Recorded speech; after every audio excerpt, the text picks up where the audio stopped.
The whispers started before the echo of John's footsteps faded. Alice could hear them even through the ringing in her ears, even through the sound of her own heartbeat trying to claw its way out of her chest. Did he just... Oh my God, I can't believe... She must be devastated. I heard he's been having doubts for weeks. Alice remained on her knees, white lace fanning around her like the petals of a dying flower. Her hand still clutched her bouquet, knuckles white against the cream roses.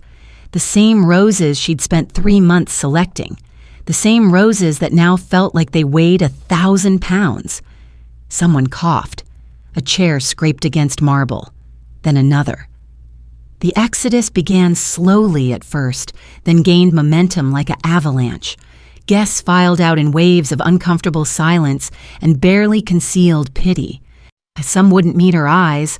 Others stared too long, phones already out, already typing, already making her humiliation immortal.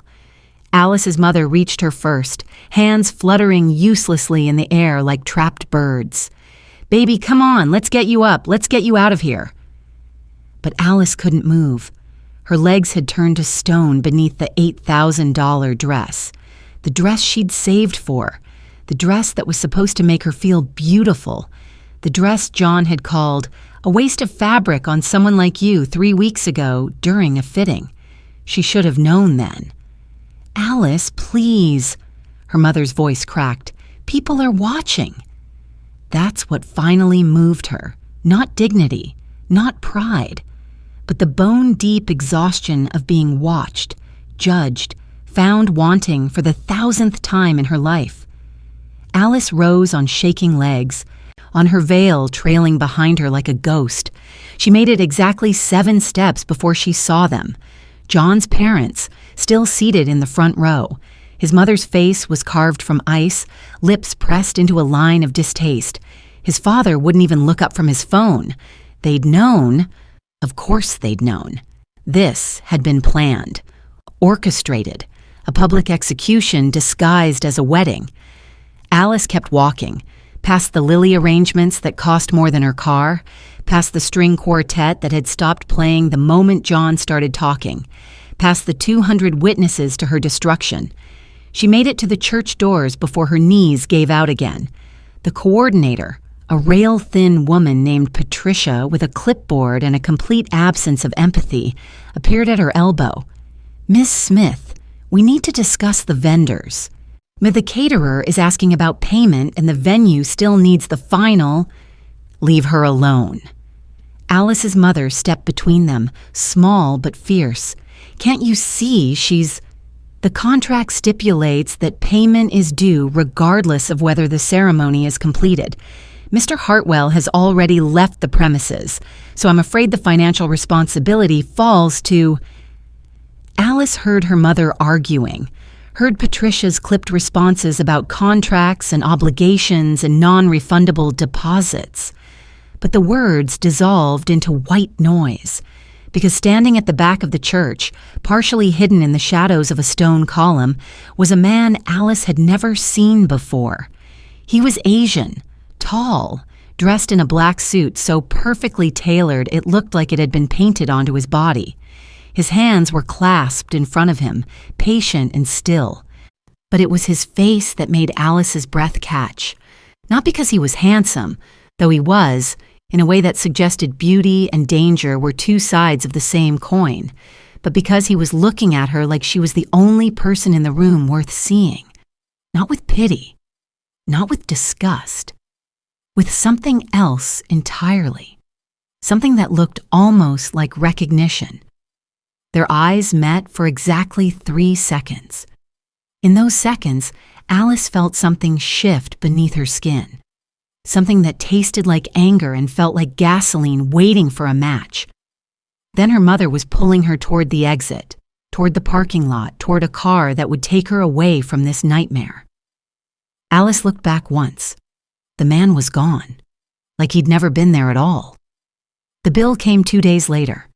$17,000 for a wedding that never happened, catering for 200, an 8-tier cake that probably got thrown away, flowers that died in their vases, a venue that hosted her humiliation and still wanted to be paid for the privilege. Alice stared at the invoice until the numbers blurred.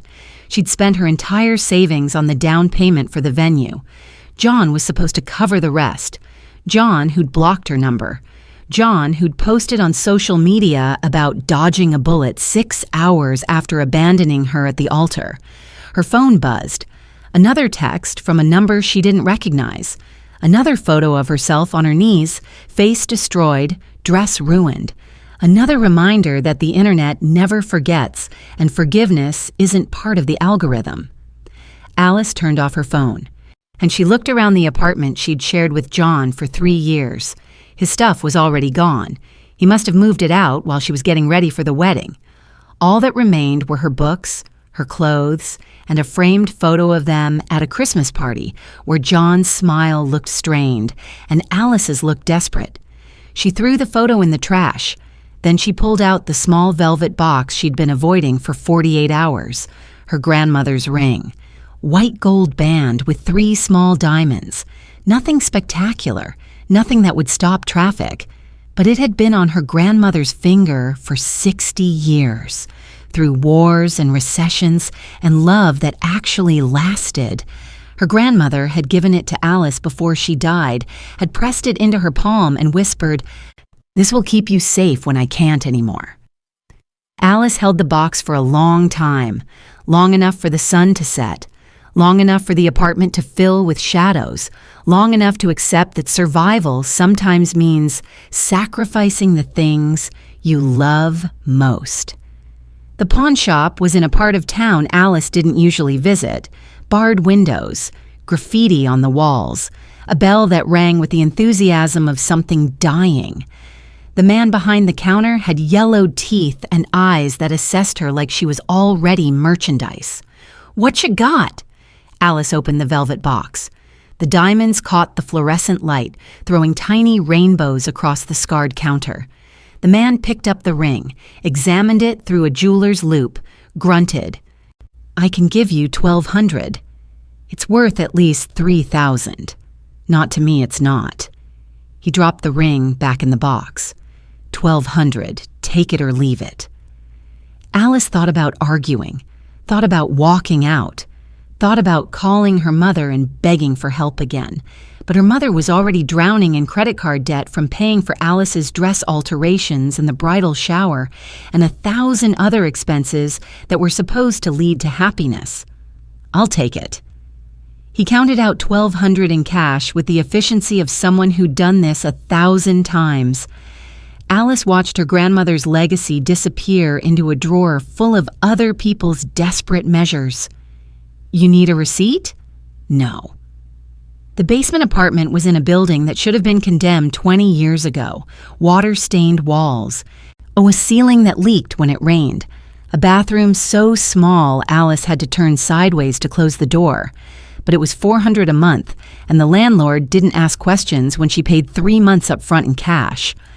Alice moved in with 2 suitcases and a folding chair someone had left on the curb.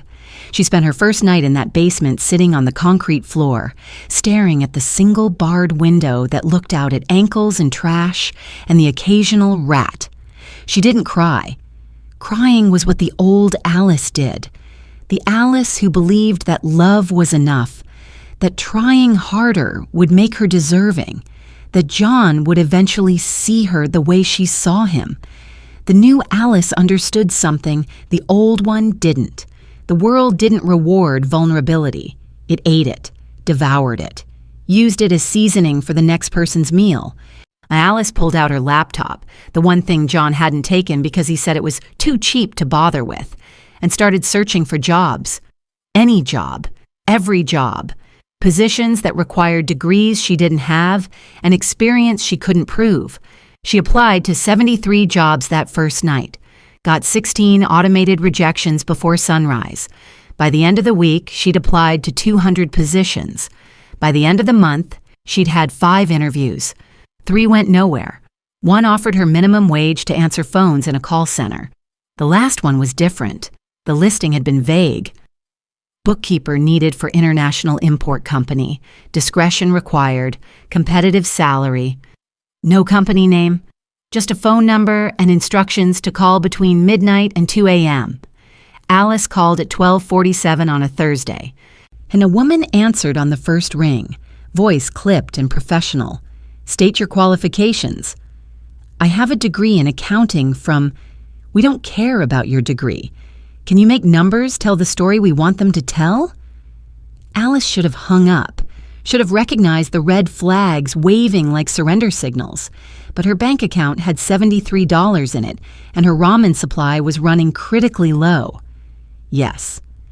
Address is 1247 Harbor Street.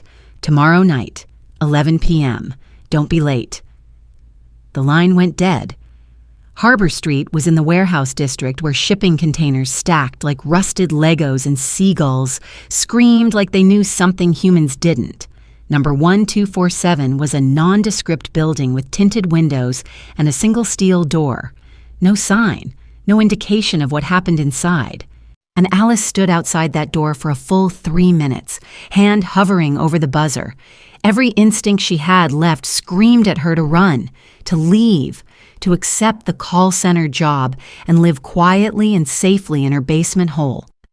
But safety was what the old Alice had wanted. The new Alice wanted something else entirely. She pressed the buzzer. The door opened immediately, like someone had been watching. A woman in her 50s with silver hair and a suit that probably cost more than Alice's wedding appeared. Ms. Smith, follow me. They walked through a reception area that looked like it belonged in a Fortune 500 company, not a warehouse district. Marble floors, abstract art that was either brilliant or paint thrown at a canvas by someone having a breakdown. The woman's heels clicked with the precision of a metronome. That she led Alice to an office at the end of a long hallway, floor-to-ceiling windows overlooking the harbor, a desk made of what looked like petrified wood, and behind that desk, the man from the church. Alice stopped walking. Her breath caught somewhere between her lungs and her throat. He looked up from a stack of papers, and his expression didn't change. No surprise, no confusion, like he'd been expecting her all along. Miss Smith. His voice was accented, measured, the kind of voice that didn't need to raise itself to command attention. Please sit. Alice remained standing. You were at my wedding. I was at your humiliation. He set down his pen, gave her his full attention. There's a difference. Who are you? Liu Gee, and I own this company. He gestured to the chair across from his desk. Sit. We have things to discuss. Alice sat because her legs were shaking and because something about this man made disobedience feel pointless. Liu Gee slid a file across the desk. Alice opened it to find her own face staring back at her.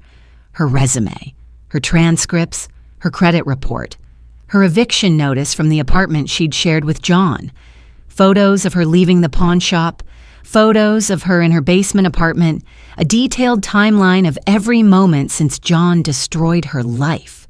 You've been watching me. I've been studying you. Liu Gee leaned back in his chair, fingers steepled beneath his chin. You have skills most people in your field don't possess. An ability to see patterns, to hide information in plain sight, to make money move in ways that leave no trail. How would you know that? Because I reviewed your senior thesis, and the one your professors called ethically questionable but couldn't find fault with technically. He smiled, but it didn't reach his eyes.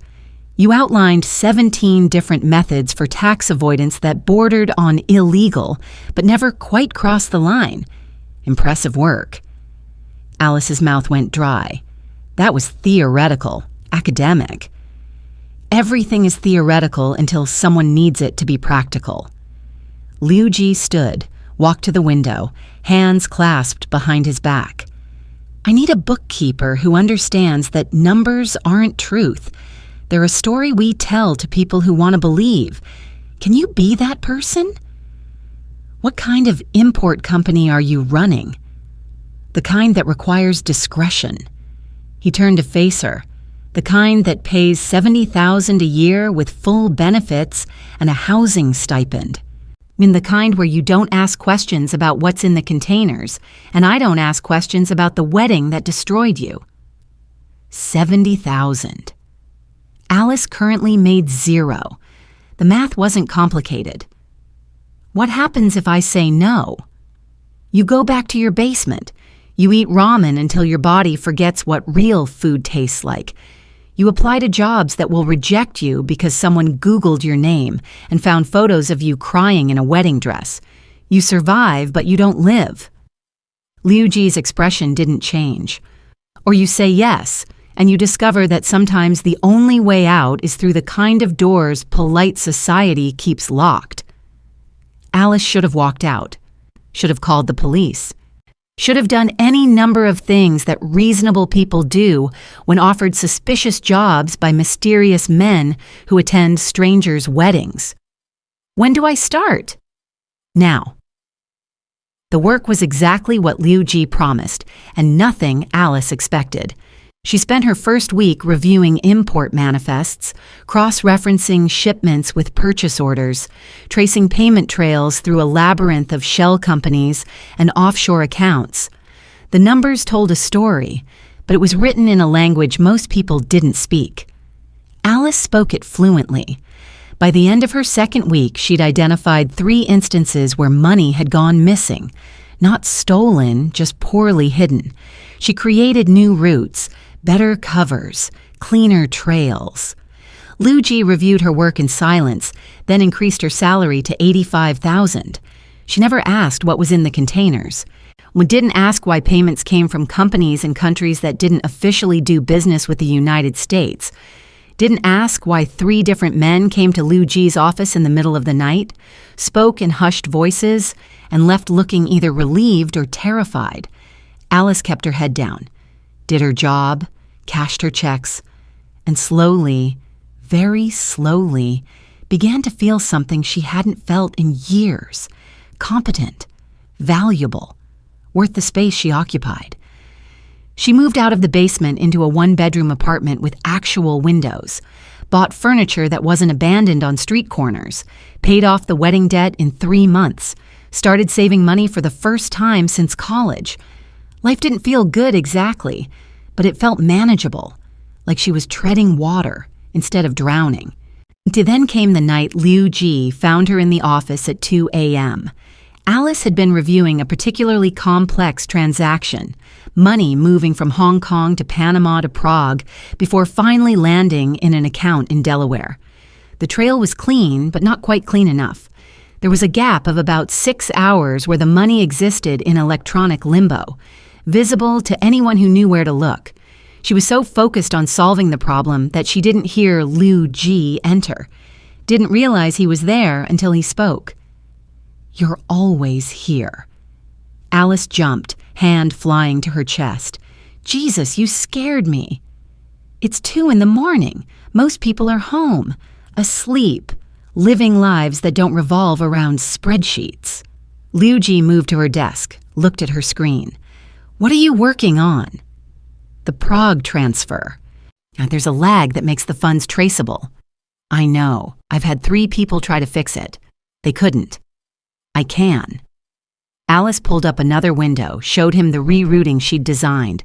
"If we split the transfer into smaller amounts and send them through different exchanges with varying time delays, the lag becomes invisible. It just looks like normal market fluctuation." Liu Gee studied the screen for a long moment. When he looked at Alice, something in his expression had shifted. Not softened exactly, but changed. "You're wasted here." "Excuse me?" "This job, these spreadsheets, hiding in an office at 2 a.m., afraid to go home because home reminds you that you're alone." He pulled up a chair, sat down facing her. "You're capable of so much more." Alice laughed, but it came out bitter. "Right. That's why I'm working for a company that's definitely money laundering for someone, doing work that would get me arrested if anyone found out."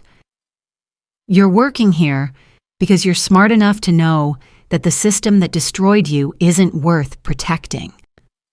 Liu Gee's voice was quiet, Certain. That man who humiliated you? His family made their money through real estate schemes that displaced hundreds of families, predatory lending, discrimination disguised as market standards. But they're respectable, invited to galas, quoted in newspapers. And you? I'm honest about what I am. Liu Gee's smile was sharp. I don't pretend to be something I'm not. I don't hurt people and call it business. I don't destroy someone and call it love. Alice felt something crack in her chest, some wall she'd built to keep herself safe from hope. Why do you care what happens to me? Because I saw you on your knees in that church, and you didn't beg. You didn't plead. You stood up and walked out with your head high, even though your world was ending. Liu Gee leaned forward. Because most people would have broken, but you turned your pain into fuel. That kind of strength is rare. I collect rare things. I'm not a thing to be collected. No. His eyes held hers. You're a weapon that doesn't know its own edge yet. Let me show you what you're capable of. Alice should have said no, should have recognized this for what it was, a different kind of danger wrapped in validation she was starving for. What did you have in mind? Liu Gee stood, extending his hand. Trust me for 2 weeks. Let me show you what happens when you stop hiding and start becoming. Alice looked at his hand for a long time, at the tattoos that crept from beneath his sleeve, at the rings on his fingers that probably cost more than her entire life up to this point, at the promise of transformation that might be salvation or might be damnation. She took his hand. The next morning, a woman named May arrived at Alice's apartment with 6 garment bags and a makeup case that looked like it required an engineering degree to operate. She was small, efficient, and completely immune to Alice's protests. Mr. Liu has specific instructions. May unzipped the first garment bag, revealing a black dress that looked like it cost more than Alice's car. We start with foundations. I don't need... Yes, you do. May's expression softened slightly. You've been hiding for months, wearing clothes designed to make you invisible. Mr. Liu wants you visible. Why? Because visible women have power. Invisible women have survival. May pulled out the dress. Try this on. The dress fit like it had been made for Alice's body specifically, probably because it had. The fabric moved like water, hugging curves Alice had forgotten she had. The neckline was modest but commanding. The hemline hit just above her knee, professional but undeniably feminine. Alice stared at herself in the mirror and didn't recognize the woman looking back. Now we do your face. May sat Alice down, opened the makeup case. Close your eyes. For the next hour, May worked with the precision of a surgeon. Foundation that evened Alice's skin, contour that carved definition into her cheekbones, eye makeup that made her look powerful instead of pretty, lipstick the color of wine and secrets. When May finished, Alice opened her eyes and stopped breathing. The woman in the mirror looked like she could destroy cities, like she knew things other people only whispered about, like she'd been broken and rebuilt into something sharper than before. Now the hair. May twisted Alice's natural curls into an elegant updo that somehow made her neck look longer, her posture stronger. She added small diamond earrings that caught the light like trapped stars. One more thing. May pulled out a box, opened it to reveal a coat. Not just any coat. A cashmere coat in charcoal gray that probably cost more than 3 months of Alice's old rent. Alice put it on. The weight of it felt like armor. There. May stepped back, assessed her work. Now, you look like someone who belongs in Mr. Liu's world. Alice turned slowly, examining herself from every angle. The transformation was complete. External, yes. But something internal had shifted too. Some fundamental understanding that she'd been playing small because playing small felt safe. What happens now? Now Mr. Liu takes you to lunch. The restaurant was the kind of place Alice had only seen in magazines. White tablecloths, waiters who moved like synchronized swimmers, a wine list that read like a history of European colonialism. Liu Gee was already seated when Alice arrived, and the way his eyes tracked her approach made her feel like she was the only person in the room. He stood when she reached the table. "You look like yourself." "I look like someone else entirely." "No." Liu Gee pulled out her chair. "Do you look like the woman you would have become if that man hadn't spent years convincing you to be smaller?" He sat across from her. "This is who you were always supposed to be." Alice wanted to argue, wanted to say that clothes and makeup didn't change who someone was. But the way the host had looked at her when she entered, the way the other diners kept glancing over with expressions that mixed curiosity and respect, the way Liu Gee was looking at her now, like she was something precious and dangerous at the same time. Maybe transformation was always this simple and this complicated. "Why are you doing this?"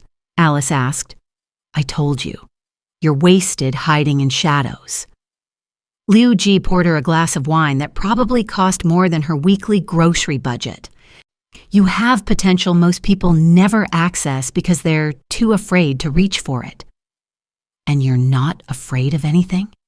His smile was cold. "I'm afraid of wasting time, of missing opportunities, of watching people destroy themselves because they don't understand their own value." He raised his glass. "To becoming." Alice raised hers, feeling the weight of the moment. To becoming what? Whatever you choose to be.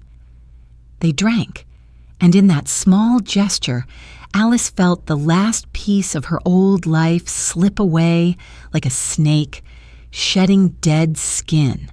The transformation didn't stop with clothes and makeup. Over the next week, May returned daily with new outfits, each one more sophisticated than the last. Liu Gee enrolled Alice in a private gym with a trainer who taught her that strength was built, not given. And he hired a voice coach who helped her lower her register, speak with authority instead of apology. And every evening, Liu Gee himself taught her the other skills. How to read a room, how to identify who had power and who was pretending, how to listen for what wasn't being said, how to walk into a space like you owned it, even when you owned nothing. "Confidence isn't about believing you're perfect," Liu Gee said one night in his office. They were reviewing a contract for a shipping deal that was definitely illegal. "It's about believing you're capable of handling whatever happens next. And if I'm not capable, then you fake it until you figure it out." He looked up from the contract. "You've been doing that since you walked through my door. You just didn't know it was called confidence." Alice thought about that. Or it's about every moment since the wedding where she'd felt like she was drowning but kept swimming anyway. About the nights in the basement where she'd applied to jobs she wasn't qualified for because she had no other choice. About saying yes to a clearly criminal enterprise because survival mattered more than morality. "You're right. I usually am." Liu Gee's expression was unreadable. "But this isn't about me being right. It's about you recognizing what you've already accomplished." "I haven't accomplished anything. I'm just surviving." "You survived a public execution of your dignity.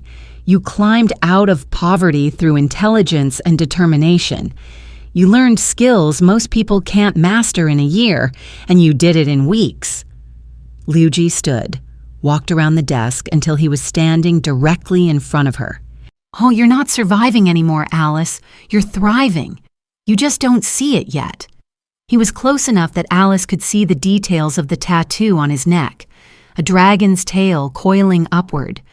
She wondered how far it went, wondered what other ink he was hiding beneath his suits. "Why do you care if I thrive?" Because watching someone become their full self is the only art form worth investing in. Liu Gee reached out, adjusted a strand of hair that had escaped Alice's updo. His fingers brushed her cheek, and Alice felt electricity race down her spine. and because you're going to help me destroy the man who tried to destroy you." Alice's breath caught. "John? His family's real estate company is built on fraud, illegal evictions, bribes paid to city officials. I've been gathering evidence for months." Liu Gee's smile was predatory. "You're going to be the one to audit them, to find every lie, every hidden account, every skeleton they've buried." "Why me?" "Because when you testify, when you bring their empire down in front of the world, I want them to see the woman they dismissed, the woman John called ugly, the woman they underestimated." Liu Gee's hand moved to cup her jaw. "I want them to know that the weapon that destroyed them was forged in the fire of their own cruelty." Alice should have been afraid, should have seen this for what it was, revenge masquerading as justice. But all she felt was a hunger she didn't have words for, a need to prove that every person who'd ever looked through her was blind. "When do we start?" Liu Gee's smile widened. "We already have."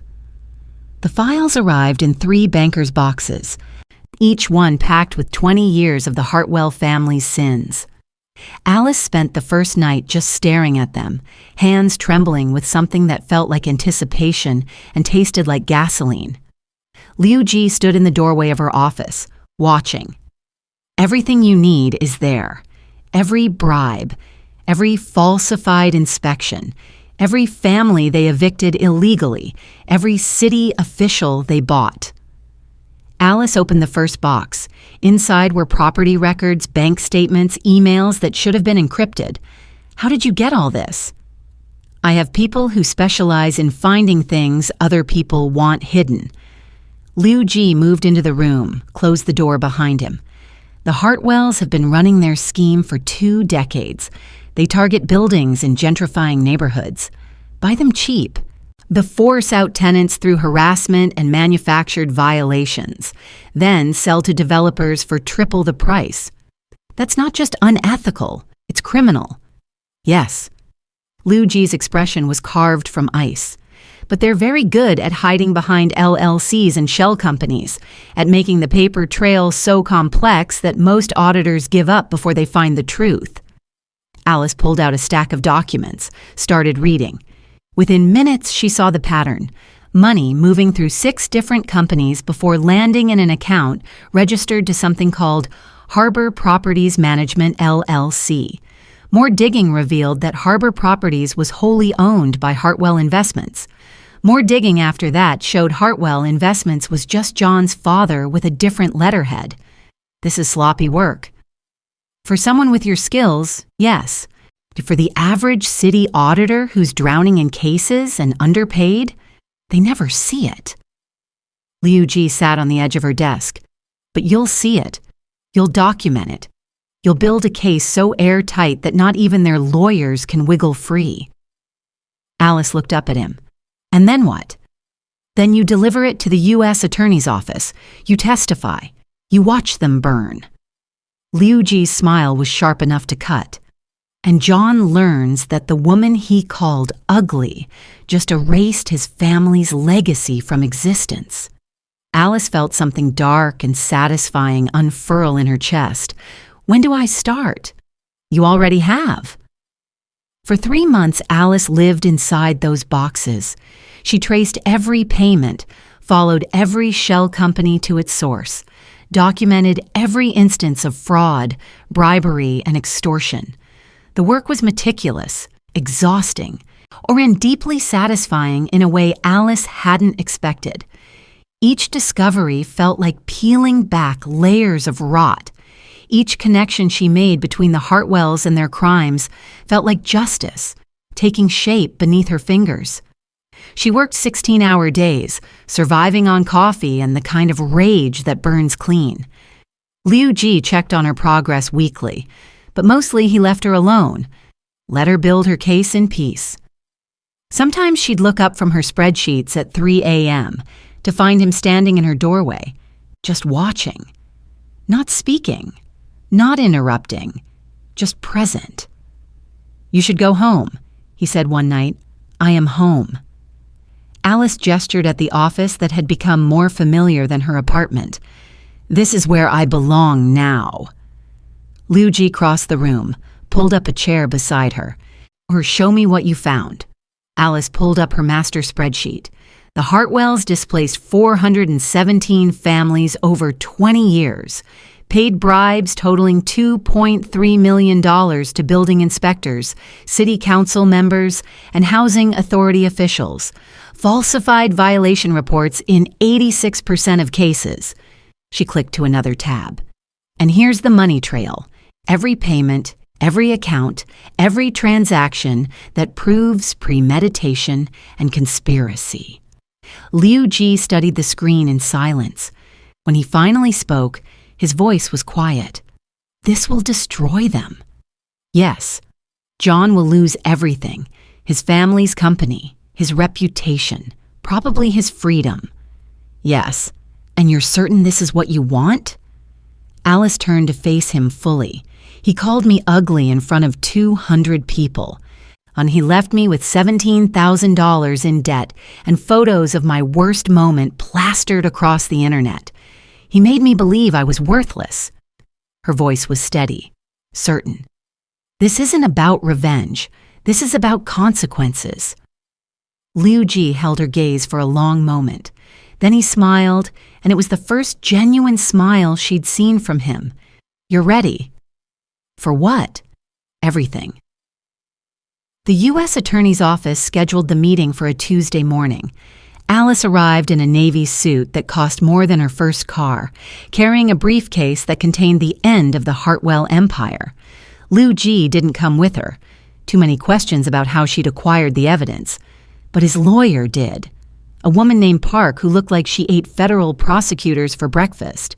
And the prosecutor was a man in his 40s named Chen, who'd built his career on white-collar crime. He listened to Alice's presentation for 20 minutes without interrupting. When she finished, he sat back in his chair and whistled. "This is the most comprehensive financial crime brief I've seen in 15 years." "Thank you." "Where did you get the source documents?" Park leaned forward. "My client received them anonymously. We've verified their authenticity through independent means. Everything you see is admissible." Chen looked skeptical, but not enough to turn down a career-making case. "If even half of this holds up, we're talking about multiple felony counts, RICO charges. This could take down a dozen people." "It will hold up," Alice said. "I've triple-checked every connection. The evidence is ironclad." "And you're willing to testify?" "Yes." Chen studied her for a long moment. "The Hartwells will come after you. They'll try to discredit you, dig into your past, make this about anything other than their crimes." Alice thought about standing at an altar in a ruined dress, thought about pawning her grandmother's ring, thought about the basement apartment and the ramen and the photos that still circulated online. Let them try.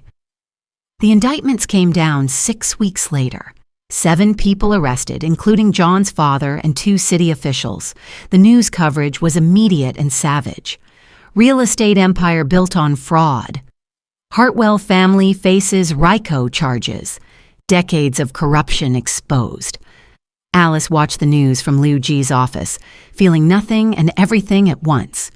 Liu Gee stood beside her, a hand resting on her shoulder. "How do you feel?" "I don't know yet."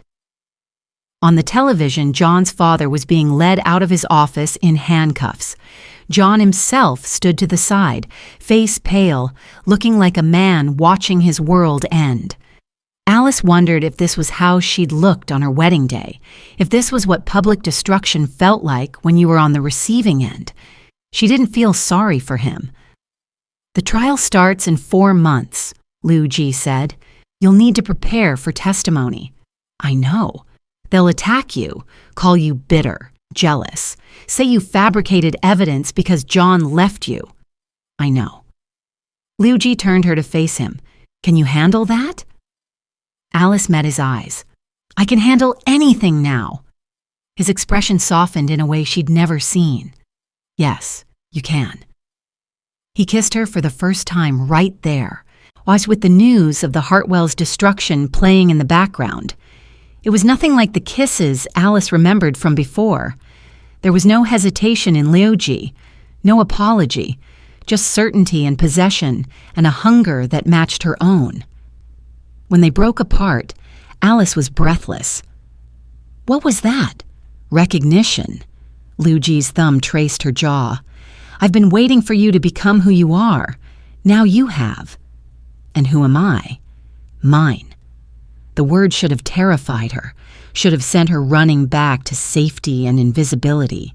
Instead, it felt like the first true thing anyone had ever said about her. Yes, Alice whispered, I am. The pregnancy revealed itself 3 months later in the worst possible way. Alice was in a meeting with Liu Gee and 3 men whose tattoos suggested they weren't from the legitimate import business sector. The discussion involved shipping routes and payment schedules and the kind of details Alice had learned not to question. Halfway through the meeting, a wave of nausea hit her so hard she had to excuse herself. She barely made it to the bathroom before her body staged a complete rebellion. When she finally emerged, pale and shaking, Liu Gee was waiting in the hallway. Are you sick? I don't know. Maybe something I ate. But it happened again the next day, and the day after that. Morning sickness that lasted all day, exhaustion that felt like her bones were turning to lead, a sensitivity to smells that made walking past the office kitchen a form of torture. Liu Gee drove her to the doctor himself. Waiting in the car while she went inside, the nurse practitioner was a woman in her 60s who'd probably seen everything twice. When was your last period? Alice tried to remember. 8 weeks ago? Maybe 9? The nurse practitioner's expression shifted into something knowing. Let's run a test. 20 minutes later, Alice was staring at a positive pregnancy test with the kind of shock usually reserved for natural disasters. The nurse practitioner ordered an ultrasound, and that's when the world tilted sideways. Congratulations, you're having twins. Alice stopped breathing. What? See here? The nurse practitioner pointed at the screen. 2 separate gestational sacs, 2 heartbeats. You're about 10 weeks along. Alice stared at the grainy black and white image, or at the 2 tiny shapes that were apparently growing inside her body. She thought about John, about how he'd wanted children, about how his entire justification for leaving her was that she wasn't enough, wasn't worthy, wasn't capable of giving him the family he deserved. And now she was pregnant with Liu Gee's twins. The irony was so sharp it almost made her laugh. Are you okay? The nurse practitioner was watching her with concern. This can be overwhelming news, especially with multiples. I'm fine. Alice heard her voice from very far away. I'm perfect. Liu Gee knew the moment she got back in the car. Maybe it was her expression. Maybe it was the way she clutched the ultrasound photos like they were winning lottery tickets. Maybe he just knew her that well by now. You're pregnant. Twins. He went very still, not upset, not shocked, just utterly motionless in the way apex predators get before they strike. Twins. Yes. Mine. Obviously. Liu Gee reached for the ultrasound photos, studying them with an intensity that made Alice's chest tight. When he looked up, his expression was transformed, not softer. Liu Gee didn't do soft, but there was something in his eyes that looked almost like wonder. The heirs of the dragon. What? That's what they'll be called, the next generation, the bloodline that continues what I've built. Liu Gee's hand moved to Alice's stomach, still flat beneath her silk blouse. You're carrying the future. Alice should have been afraid, should have recognized this for what it was, a dangerous man claiming her children before they were even born. But all she felt was a fierce, protective certainty that matched his own. Our future, she corrected. Yes. Liu Gee pulled her into a kiss that tasted like promises and threats. hours. He moved her into his penthouse that night. 35th floor overlooking the harbor, floor-to-ceiling windows, furniture that looked like it belonged in museums, a bedroom with a bed big enough to get lost in and sheets that probably cost more than most people's rent. "You're not staying in that apartment anymore," Liu Gee said, directing his people to pack her belongings. "Not while you're carrying my children." "I liked that apartment." "You tolerated it. There's a difference." He guided her to the couch, pressed her into the cushions. "You're going to live here, with me, where I can make sure you're safe." "I don't need—" "Yes, you do." His expression was implacable. "The Hartwells still have connections. They're desperate. Desperate people do stupid things, and you're about to testify against them while carrying the most valuable things in my world." Alice wanted to argue, wanted to insist on independence and agency and all the things the old Alice would have demanded, but the new Alice understood that sometimes protection was a gift, not a cage. "Okay." Liu Gee's expression shifted. "Okay. Yes, I'll stay." Alice leaned back against the cushions, feeling the exhaustion that came with growing two humans. "But I'm keeping my job. You're the company's CFO now. I wasn't planning on letting you leave." "CFO? You destroyed the Hartwells, reorganized my entire financial structure, and you're carrying my heirs. I'd say that qualifies you for a promotion." Liu Gee sat beside her, hand returning to her stomach. "Besides, my children will need to learn the family business. Who better to teach them than their mother?"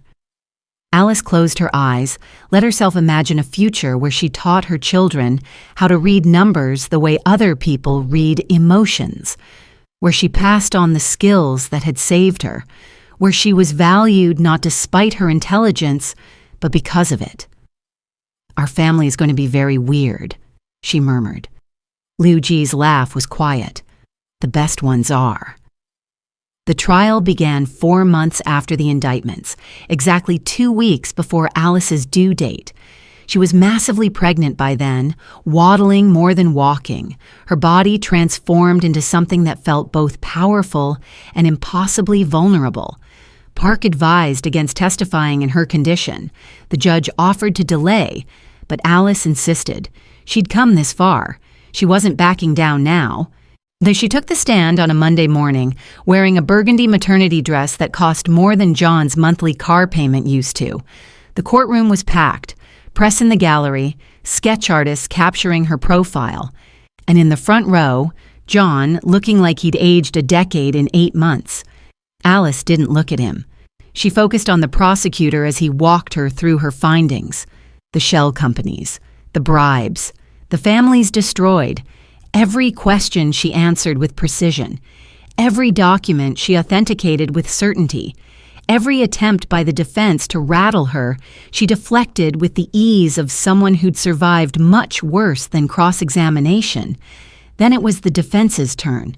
John's family lawyer was a man in his 60s who probably charged $1,000 an hour and considered ethics a flexible concept.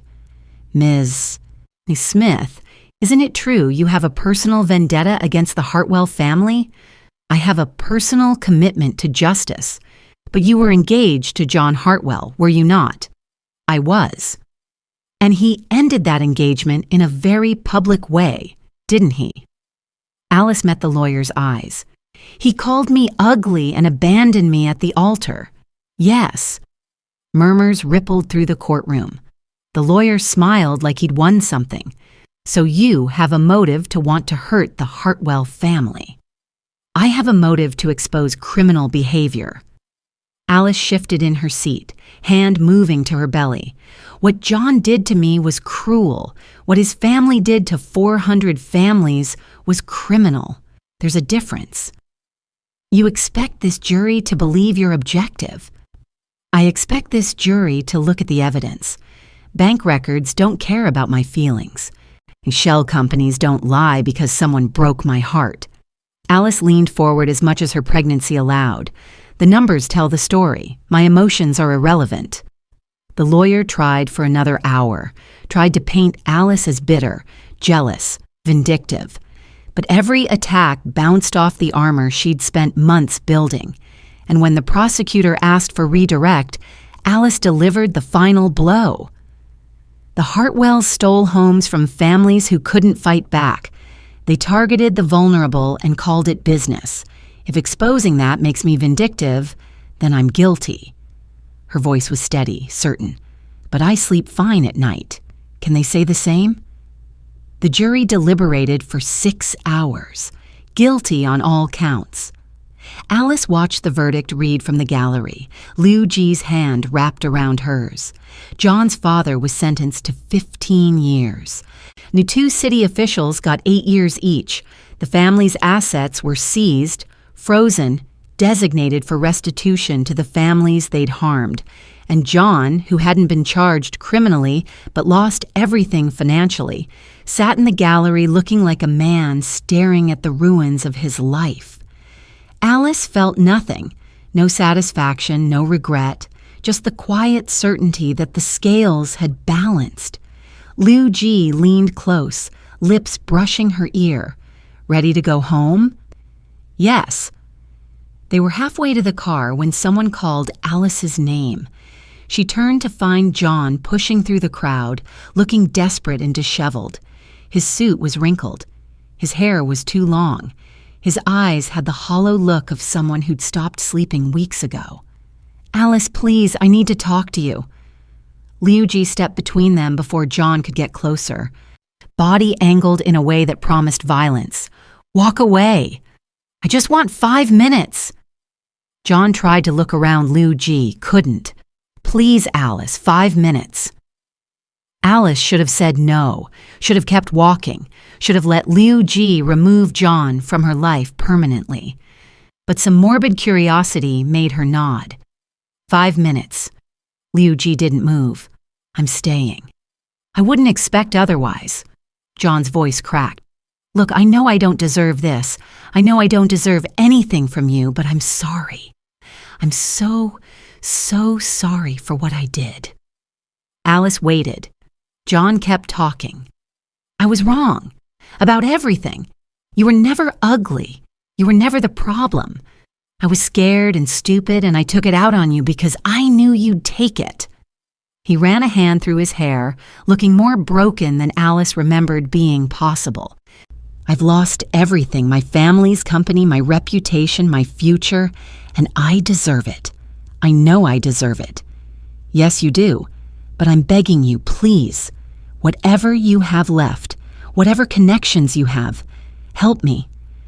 John's eyes went to her belly, then away, like the sight physically hurt.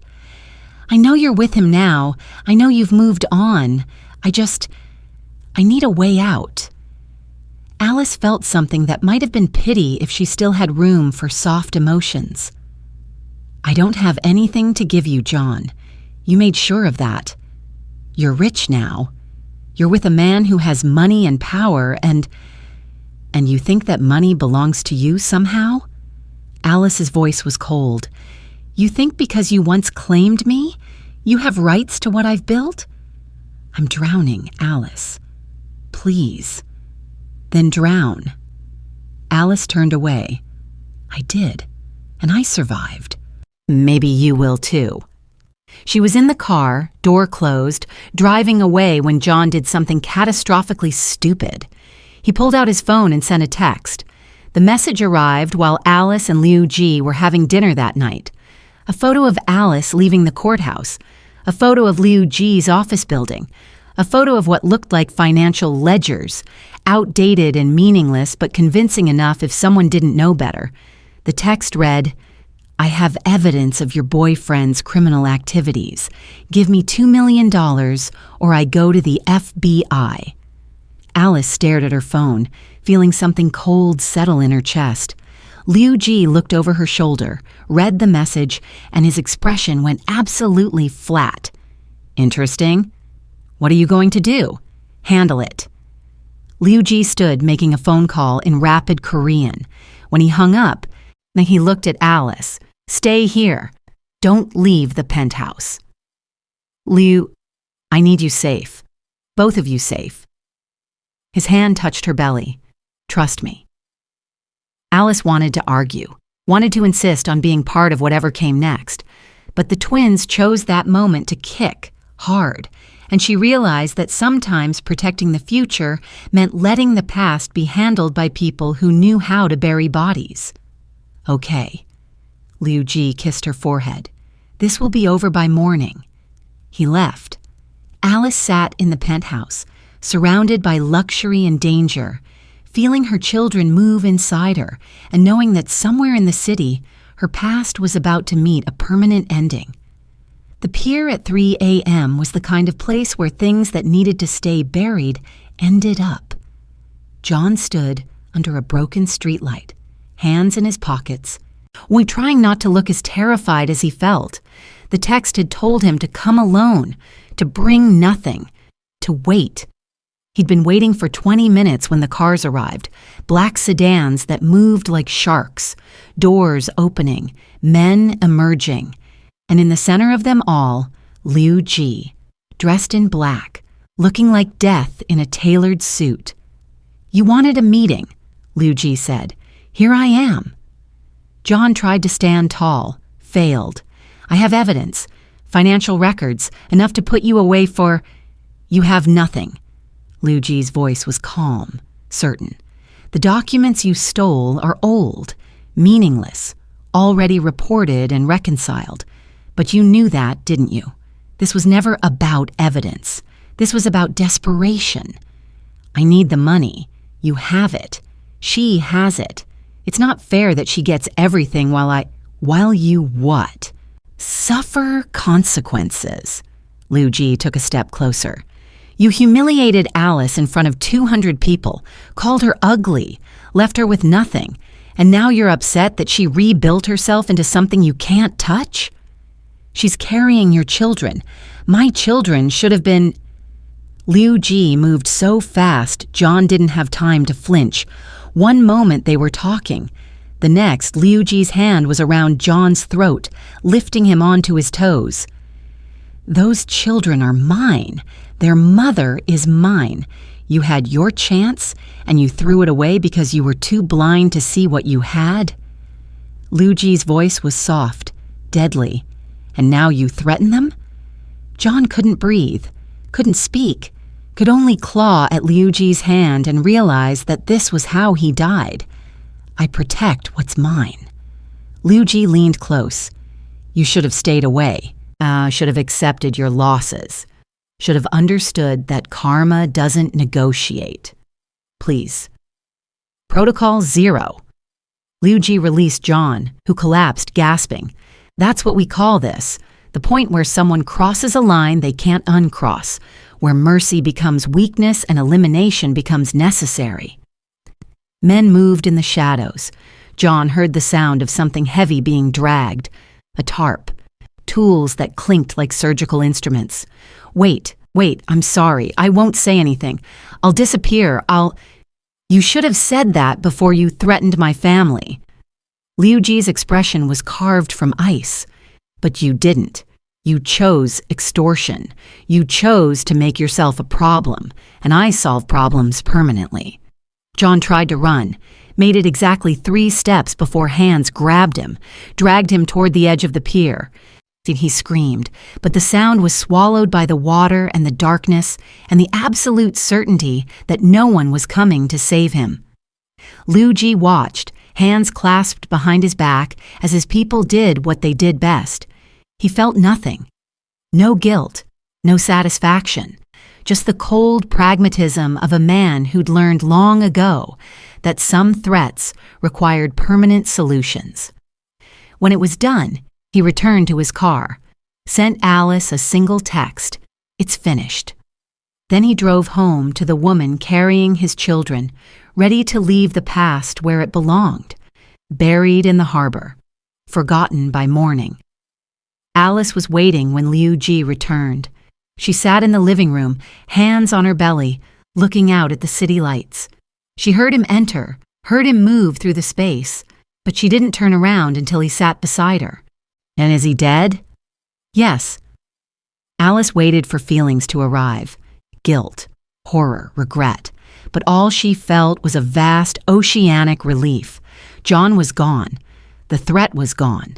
Her children would grow up without his shadow looming. Do I want to know details? No. Liu Gee's hand covered hers on her belly. He threatened you. Threatened them. There was only ever going to be one ending. I should feel guilty. But you don't.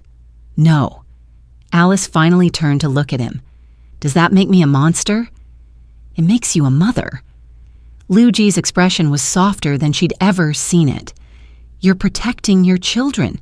There's nothing monstrous about that. Alice leaned into him, feeling the weight of everything that had happened. The wedding, the fall, the rise, the transformation from victim to weapon. On the man beside her who'd orchestrated her rebirth and promised her a future built on ashes and empire. What happens now? Now you give birth to our children. You raise them to be strong. You teach them that power isn't given, it's taken. And you rule beside me. Liu Gee's lips brushed her temple. As my queen. Alice thought about the woman she used to be. The one who believed love was enough, who tried to be smaller to make men comfortable, who thought her value was tied to her appearance and her ability to please. That woman was dead, buried beside John in the metaphorical grave of who they both used to be. The new Alice, the one carrying twins and running a criminal empire's finances and commanding respect everywhere she went, that Alice looked at Liu Gee and smiled. Yes. 2 weeks later, Alice went into labor at 4 a.m.